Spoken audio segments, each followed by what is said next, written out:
Mami, Oh, totoo po ba ang multo? hindi anak. Walang multo. Bakit? Sabi ni Yaya totoo daw ang multo. Yaya. Opo, Ha?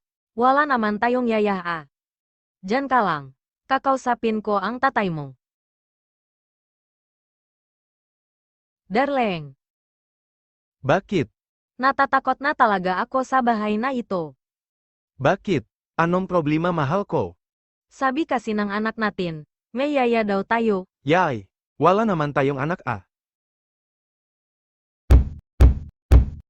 Araray. Esh.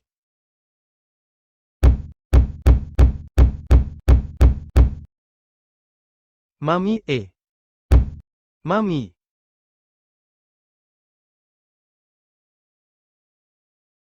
Bakit? tinatakot kasi ako ng asawa ko ngay. Ano? Ang sabi niya kasi, may anak daw kami. Yay. Niloloko mo ba ako?